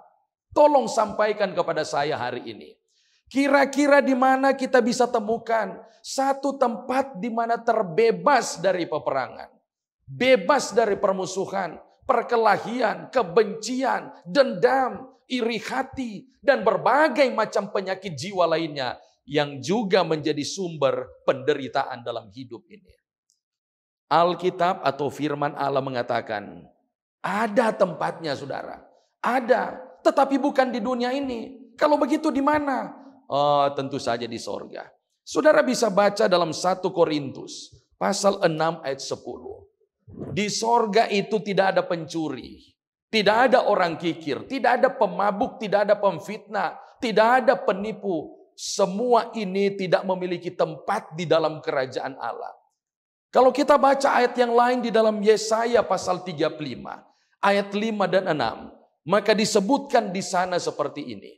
Pada waktu itu, mata orang-orang buta akan dicelikkan, telinga orang-orang tuli akan dibuka. Pada waktu itu orang lumpuh akan melompat seperti rusa, mulut orang bisu akan bersorak-sorak. Mata air memancar di padang gurun dan sungai di padang belantara. Kira-kira seperti itulah surga itu. Bukankah sangat menyenangkan? Kalau kita lihat di dalam ayat yang lain, dalam Wahyu pasal 21 ayat 4, firman Allah atau Alkitab mengatakan, dan Ia atau Tuhan akan menghapus segala air mata dari mata mereka. Maut tidak akan ada lagi. Tidak akan ada lagi perkabungan atau ratap tangis atau duka cita. Duka cita itu diterjemahkan dalam bahasa asli bahasa Greka adalah rasa sakit. Sebab segala sesuatu yang lama telah berlalu. Oh, ternyata ada satu tempat yang sangat menyenangkan. Tidak ada sakit penyakit, tidak ada kematian, tidak ada tangisan. Sayangnya tempat itu bukan di dunia ini, tetapi di sorga. Itu berarti kita perlu mempersiapkan diri kita. Selama kita hidup di dunia ini, kita perlu persiapkan diri kita agar kita boleh tiba di tempat yang dirindukan, diidam-idamkan oleh banyak orang, di mana tidak ada penderitaan, tidak ada kesengsaraan, tidak ada kematian dan perpisahan, dan itu hanya ada di sorga. Sahabat-sahabatku, hari ini kita akan coba mencari dan menemukan kira-kira bagaimana kita bisa temukan kebahagiaan yang ideal dan hakikat di dunia ini, dalam hidup kita di mana kita berada hari ini. Sebelum kita tiba di sorga tentu saja, di mana keberadaan itu berada, saya mau sampaikan kepada kita semua hari ini, dimanapun saudara-saudara berada, bahwa kebahagiaan sesungguhnya ada di dalam hati kita. Namun bukan hati yang dipenuhi dengan kebencian, bukan hati yang dipenuhi dengan iri hati dan dendam, bukan hati yang dipenuhi dengan prasangka buruk terhadap sesama atau pikiran-pikiran negatif, tetapi hati dan hidup yang bersih dan murni yang diserahkan sepenuhnya kepada Tuhan. Makanya pada hari Sabat ini kita akan kembali mempelajari firman Tuhan yang saya kasih tema, percaya dan takut akan Tuhan adalah sumber kebahagiaan di dalam hidup ini. Percaya dan takut akan Tuhan. Sebelum kita lanjutkan pembahasan bagaimana percaya dan takut akan Tuhan adalah sumber kebahagiaan dalam hidup ini, saya ingin memberikan sedikit paradoks dalam kehidupan modern yang terjadi hari ini. Paradoks adalah suatu situasi yang tidak seharusnya terjadi, tetapi sudah terjadi dan bahkan telah dijadikan sebagai dasar pemikiran banyak orang, padahal sangat kontradiksi dengan yang sebenarnya harus terjadi. Makanya membingungkan, dan segala sesuatu yang membingungkan tentu saja tidak akan membawa kepada kebahagiaan. Kira-kira saya akan berikan contoh seperti ini. Kita merasa terlalu banyak memberikan 5.000 rupiah untuk persembahan di gereja, tetapi terlalu sedikit kita keluarkan uang 100.000 ketika kita membawa sahabat, keluarga, atau anak-anak kita ke mall untuk berbelanja. Ya, mungkin itu yang kita rasakan hari ini. Padahal seharusnya tidak seperti itu. Makanya ini disebut sebagai paradoks. Kita merasa betapa lamanya waktu 1 jam berbakti. 1 jam melayani Tuhan di dalam kebaktian. Namun kita merasa betapa cepatnya waktu 1 atau 2 jam saat kita menonton acara televisi. Apalagi acaranya pertandingan olahraga, bola kaki lagi. Betapa sulitnya kita mengatur dan menyusun kata-kata kita ketika kita berdoa. Namun begitu lancarnya kita ketika kita tertawa, bersenda gurau, apalagi bergosip tentang kekurangan orang lain. Kita sangat bersemangat ketika terjadi perpanjangan waktu dalam pertandingan sepak bola atau acara infotainment. Namun kita bersungut-sungut ketika jam khotbah sudah lewat. Kita banyak kali menghabiskan waktu berjam-jam baca majalah, surat kabar, novel, berita-berita online di internet. Namun hampir kita tidak punya waktu atau bahkan merasa bosan ketika membaca 1 pasal saja dari firman Allah.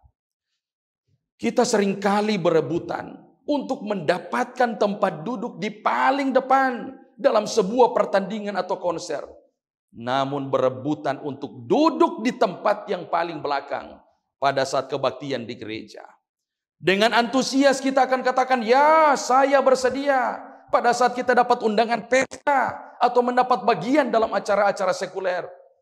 Namun kita berusaha menolak mati-matian ketika disuruh untuk mengambil bagian dalam acara kebaktian. Seringkali kita merasa begitu sulit untuk mengerti firman Tuhan, apalagi membagikannya kepada orang lain. Namun sangat gampang bagi saya dan saudara untuk mengerti sebuah cerita, sebuah gosip yang kita dengarkan, dan bahkan kita merasa tidak puas kalau tidak dengar semua gosip itu. Kita kirim ribuan cerita humor melalui SMS, melalui chattingan, di grup-grup WhatsApp, dan disebarkan dengan sangat cepat. Namun banyak kali kita berpikir 2 kali bahkan 1000 kali ketika hendak mengatakan sesuatu kebenaran tentang Tuhan kita. Banyak kali kita sanggup untuk begadang, tidak tidur semalam-malaman, bermain game online, bahkan menunggu pertandingan sepak bola dan lain sebagainya.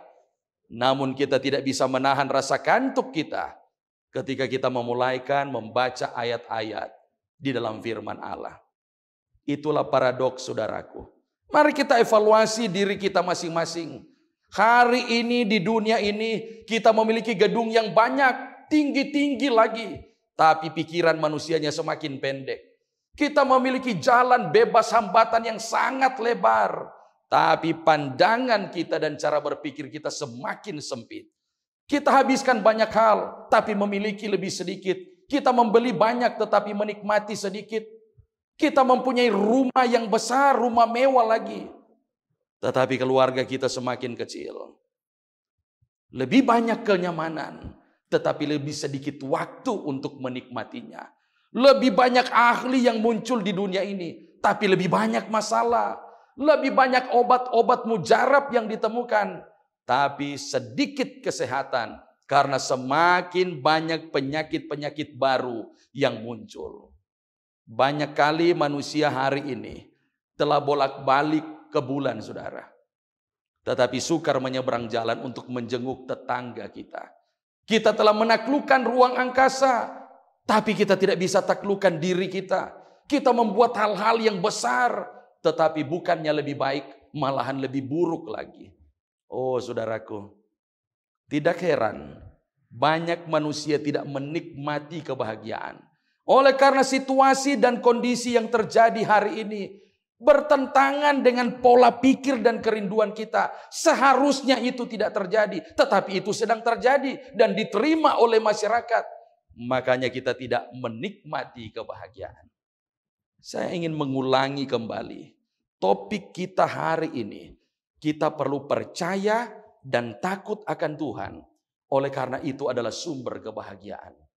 Semua orang ingin bahagia, saudaraku. Namun apa, bagaimana, dan di mana kebahagiaan itu sampai hari ini tidak jelas. Masing-masing mengartikan kebahagiaan itu menurut pengertiannya sendiri. Raja Salomo adalah orang yang terkaya, yang pernah hidup di dunia ini. Orang yang sangat berhikmat. Firman Allah katakan, sebelum dan sesudah Salomo, tidak ada orang yang lebih berhikmat dan lebih kaya dari raja ini. Tetapi Salomo di dalam Pengkhotbah pasal 2 ayat 11, Raja Salomo mengatakan kesia-siaan di atas kesia-siaan. Segala sesuatu adalah sia-sia, padahal berhikmat, padahal sangat kaya. Saudara kenal Michael Jackson yang dijuluki sebagai King of Pop? Seorang yang sangat terkenal, sangat populer di dunia ini. Tetapi dalam satu waktu, dia pernah berkata, popularitas tidak membuatku bahagia. Justru aku hidup di dalam kesunyian. Ada seorang yang punya gelar yang banyak sekali. Bahkan di belakang namanya ada 9 gelar yang dicantumkan di sana. Tetapi seseorang yang punya gelar yang banyak ini, dia pernah berkata, saya tinggal di rumah besar. Namun sampai hari ini saya merasa seperti di penjara. Oleh karena saya tidak pernah merasa nyaman. Saya selalu khawatir. Padahal dia adalah seorang dengan gelar yang sangat banyak yang dimilikinya. Saudara kenal Madonna? Seorang artis yang sangat terkenal. Penyanyi, pemain film. Dia pernah berkata dalam satu kesempatan, dulu kupikir kecantikan dan ketenaran akan memberiku kebahagiaan. Tapi ternyata tidak. Saudara kenal Alexander the Great? Pada usia 32 tahun, dia pernah menjadi penguasa di Asia, di Afrika dan di Eropa. Namun dia tidak pernah merasa puas dan bahagia. Makanya dalam beberapa kesempatan setiap kali bertemu dengan orang-orang, Alexander the Great selalu katakan seperti ini, berikan aku daerah baru lagi supaya aku bisa perangi. Itu berarti kekuasaan yang dimilikinya tidak memuaskan dan membahagiakan. Banyak orang di dunia ini, boleh jadi itu adalah saya dan saudara, yang berpikir dan merasa bahwa kekayaan, ketenaran, gelar yang tinggi, kecantikan atau wajah yang tampan, kekuasaan, jabatan yang tinggi, banyak kali kita berpikir itu adalah sumber kebahagiaan. Tapi setelah kita mendengar kesaksian-kesaksian mereka tadi, ternyata mereka pun tidak menikmati kebahagiaan. Tidak heran saudaraku, ada sebuah ungkapan yang sangat bijak, sebuah kalimat yang sangat luar biasa, yang mengatakan bahwa ternyata ada banyak hal yang tidak bisa dibeli oleh uang. Ada banyak hal. Kira-kira apa itu saudaraku? Kira-kira hal apa yang tidak bisa dibeli oleh uang?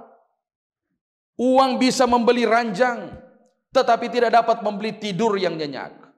Uang dapat digunakan untuk membeli buku, tetapi tidak bisa membeli ilmu dan kepintaran.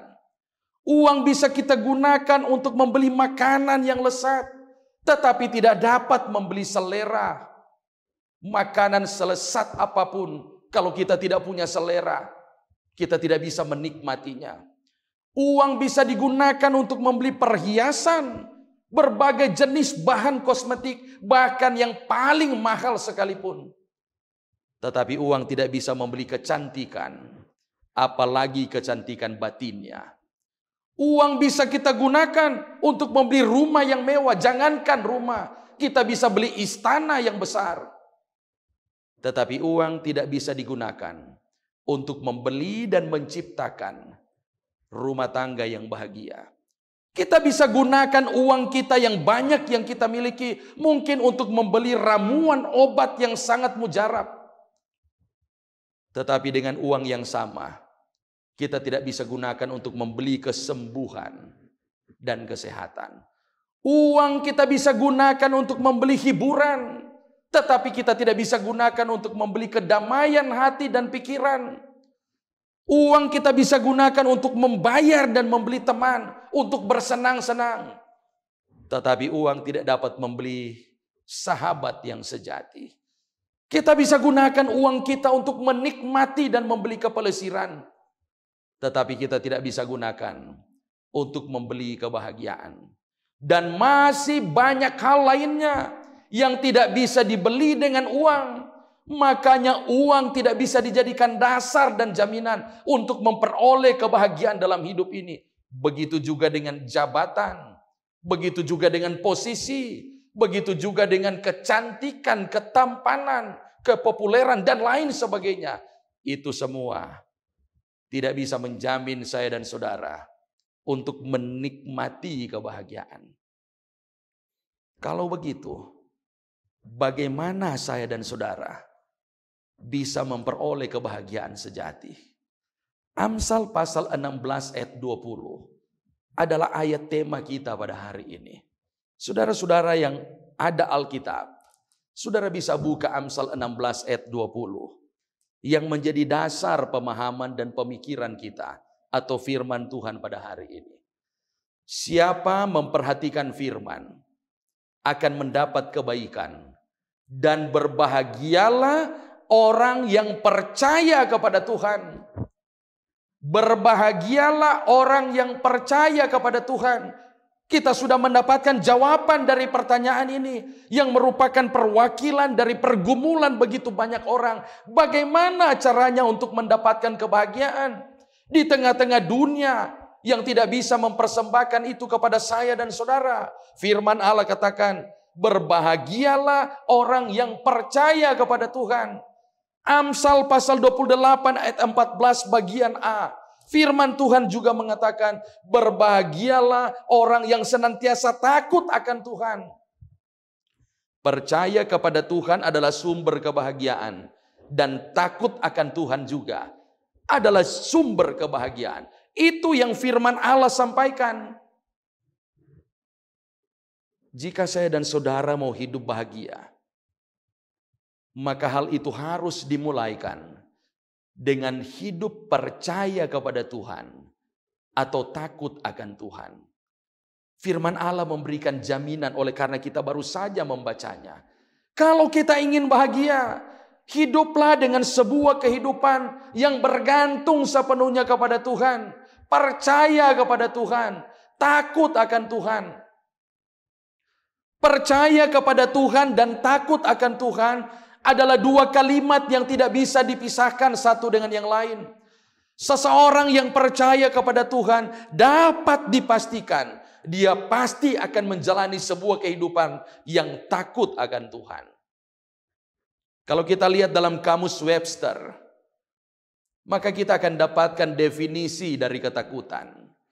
Ketakutan dalam kamus Webster disebutkan adalah suatu perasaan gelisah, satu perasaan yang tidak tenang, yang dihasilkan oleh karena adanya atau dekatnya bahaya, kejahatan, kengerian, dan lain sebagainya. Namun apa yang disampaikan dalam buku Amsal tadi, yang mengatakan takut akan Tuhan, bukanlah ketakutan seperti yang didefinisikan di kamus Webster. Dalam bahasa aslinya kata takut yang digunakan oleh Salomo memiliki arti penghormatan, memiliki arti perasaan kagum, memiliki arti rasa hormat yang agung. Itu artinya takut akan Tuhan. Menghormati Tuhan, kagum kepada Tuhan, atau memiliki rasa hormat yang agung adalah ketakutan akan Tuhan. Jadi dengan kata lain, definisi takut akan Tuhan adalah menghormati dan mencintai Allah. Bukan karena takut atas hukuman yang akan diberikan Tuhan kepada kita, tetapi kita mengasihi dan menurutinya karena Allah mengasihi saya dan saudara terlebih dahulu, tentu saja dengan memberikan Yesus Kristus mati di atas kayu salib, menebus saya dan saudara dari dosa, sehingga kita mau melakukan apa saja yang Tuhan perintahkan kepada kita. Itulah artinya percaya atau takut akan Tuhan. Pena inspirasi dari seorang penulis Kristen yang sangat terkenal, yang bernama Ellen G. White. Dia pernah berkata dalam sebuah tulisannya, dalam buku Patriarch and Prophets, atau Para Nabi dan Bapa, halaman 516. Pena inspirasi katakan, bangsa Israel Tidak sadar bahwa mereka berbeda dengan bangsa-bangsa yang lain. Mereka adalah berkat yang sangat istimewa. Mereka adalah pusaka Allah yang tertinggi. Satu kehidupan yang benar-benar harus dipersembahkan kepada Tuhan. Namun mereka tidak percaya akan Tuhan. Bahkan mereka memandang remeh status sebagai putra-putri Allah dengan mengikuti atau meniru gaya hidup orang-orang dunia. Oh saudaraku, kita adalah anak-anak Tuhan yang seharusnya menjalani hidup berbeda dengan dunia. Jangan meniru keduniawian. Kita adalah putra-putri Allah. Kita berbeda dengan mereka yang lain. Kita adalah diberkati secara istimewa. Makanya kita perlu menjalani hidup dengan percaya dan takut akan Tuhan. Orang yang percaya kepada Tuhan, umat yang percaya kepada Tuhan, dia pasti akan menjalani hidup yang penuh penyerahan kepada Tuhan. Dia tidak pernah akan tergoda untuk meniru gaya hidup duniawi. Oleh karena pandangan matanya hanya selalu tertuju kepada Tuhan. Kalau begitu, mengapa kita harus percaya kepada Tuhan? Mengapa saya dan saudara harus takut kepada Tuhan? Amsal pasal 3 ayat 5 sampai 7. Kita bisa baca di dalam firman-Nya. Amsal 3 ayat 5 sampai 7. Percayalah kepada Tuhan dengan segenap hatimu. Janganlah bersandar kepada pengertianmu sendiri. Akuilah Dia dalam segala lakumu, maka Ia akan meluruskan jalanmu. Janganlah engkau menganggap dirimu sendiri bijak. Takutlah akan Tuhan dan jauhilah kejahatan.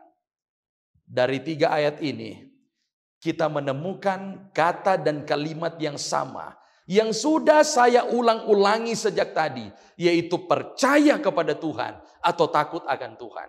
Mengapa kita harus percaya kepada Tuhan? Firman Allah katakan, kenapa kita harus percaya dan takut kepada Tuhan? Oleh karena takut akan Tuhan adalah permulaan pengetahuan. Itu yang disebutkan dalam Amsal pasal 1 ayat 7. Kenapa kita harus percaya dan takut akan Tuhan? Firman Allah katakan dalam Amsal pasal 3 tadi, supaya jalan hidup kita diluruskan dan kita memiliki hikmat untuk menjalani hidup di atas dunia ini, terlebih dalam hal membedakan mana yang baik dan yang jahat, mana yang benar dan yang salah, mana kehendak Allah dan yang bukan kehendak Allah, mana yang berkenan kepada Tuhan, mana yang menjadi kemauan diri kita sendiri. Kita akan sanggup membedakannya kalau kita memiliki hikmat dari Tuhan. Makanya kita perlu percaya dan takut akan Tuhan. Yang kedua, kenapa kita perlu percaya dan takut akan Tuhan? Oleh karena ini akan memperpanjang hidup kita. Di dalam Amsal pasal 10 ayat 27 berkata, takut akan Tuhan memperpanjang umur, tetapi tahun-tahun orang fasik diperpendek. Saudara ingin umur panjang? Saudara ingin menjalani hidup di dunia ini sampai usia lanjut? Ya tentu saja itu menjadi kerinduan kita semua. Kalau kita ingin umur panjang, firman Allah katakan, kita perlu percaya dan takut akan Tuhan. Saya mau sampaikan bagi kita pada hari ini, 60% penyakit yang dirasakan oleh manusia modern, manusia dewasa ini, di mana saya dan saudara hidup hari ini, 60% disebabkan oleh karena ketakutan. 60% penyakit yang diderita manusia oleh karena duka cita, oleh karena iri hati, oleh karena cemburu, oleh karena rasa bersalah, kebencian, dan banyak tekanan emosional.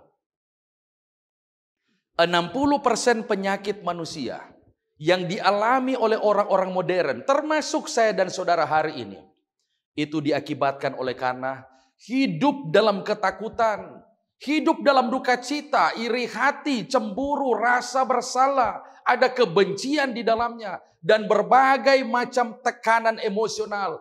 Itu semua menghasilkan penderitaan dan penyakit yang luar biasa yang dialami oleh manusia.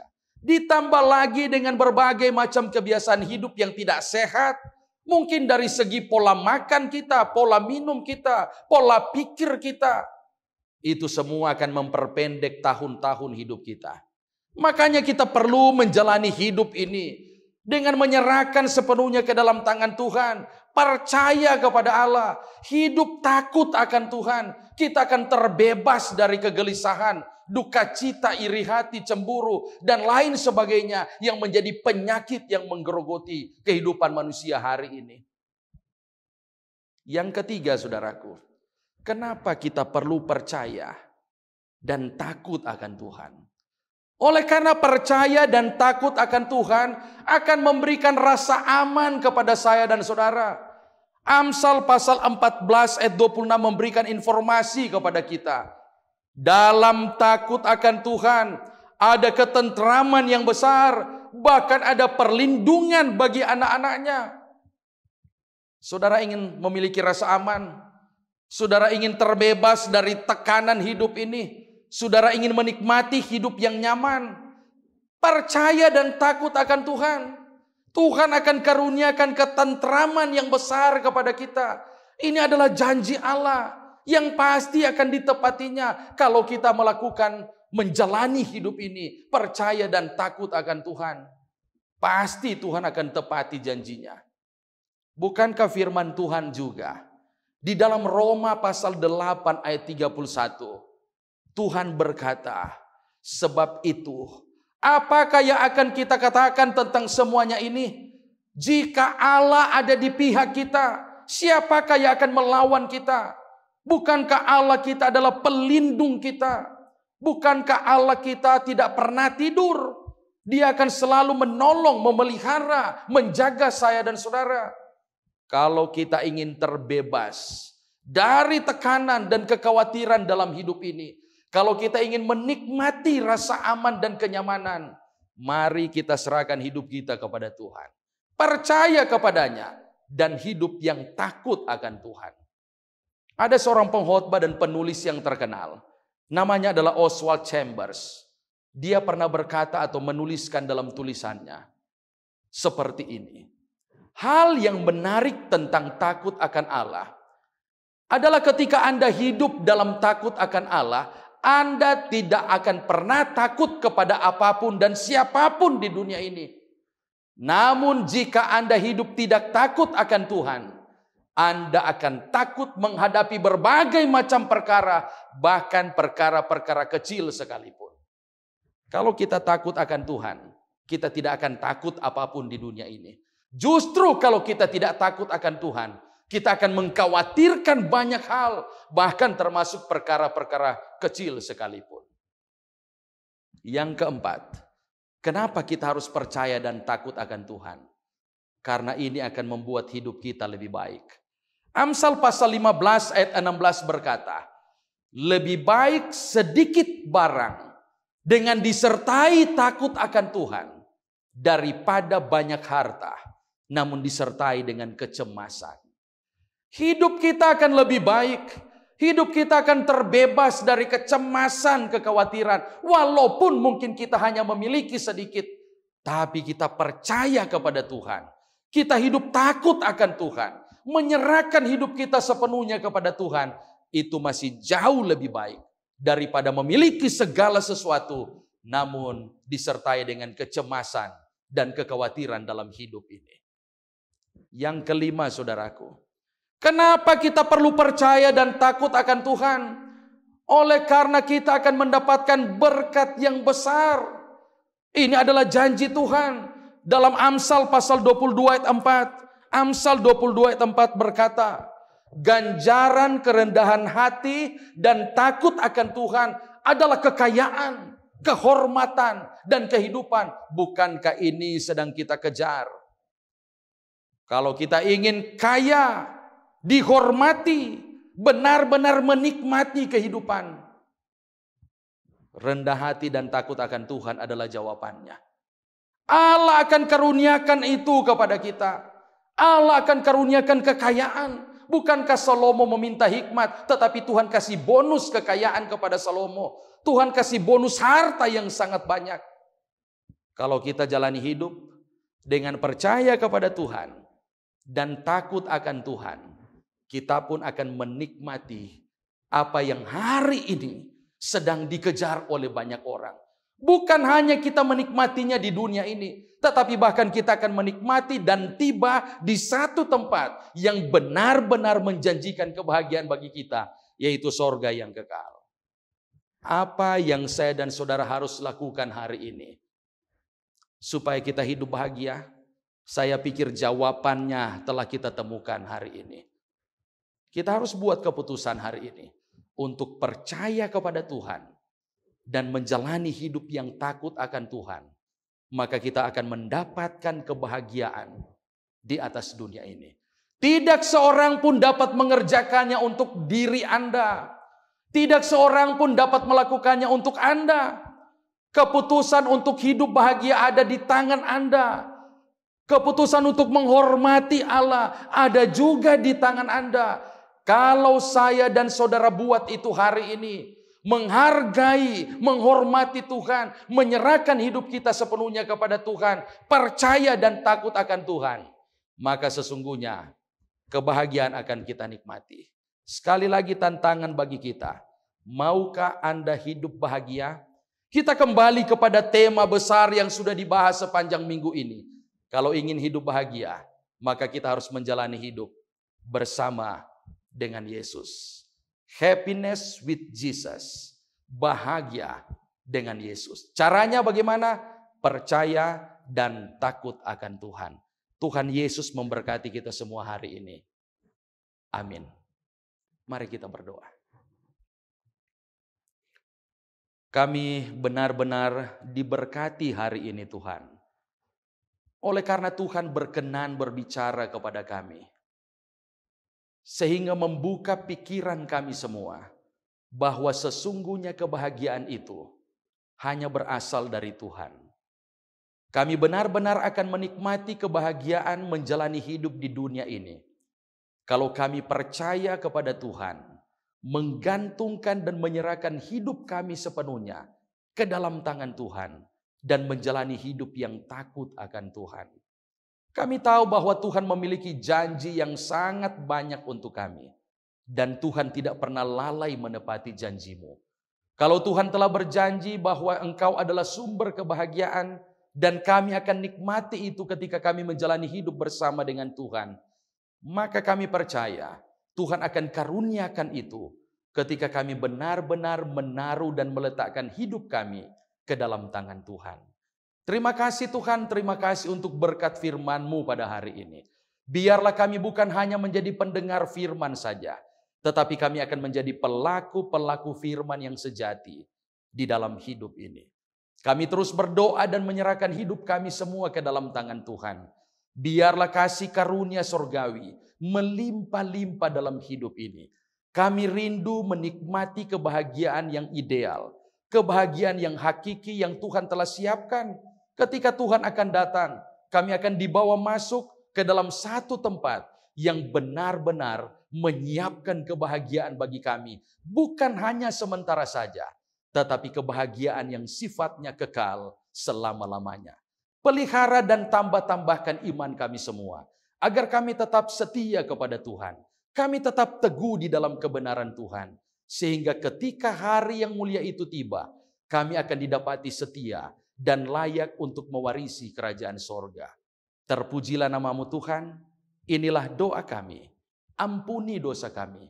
Layakkan kami untuk menjalani hidup ini bersama dengan Tuhan yang adalah sumber kebahagiaan. Oleh karena kami sembahkan doa ini di dalam nama Yesus yang adalah Tuhan dan penebus kami yang hidup. Kami sudah berdoa dan mengucap syukur. Amin.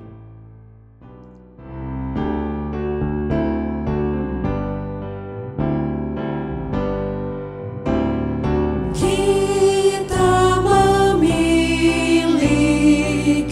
pengharapan menyambut datangnya Tuhan. Iman kita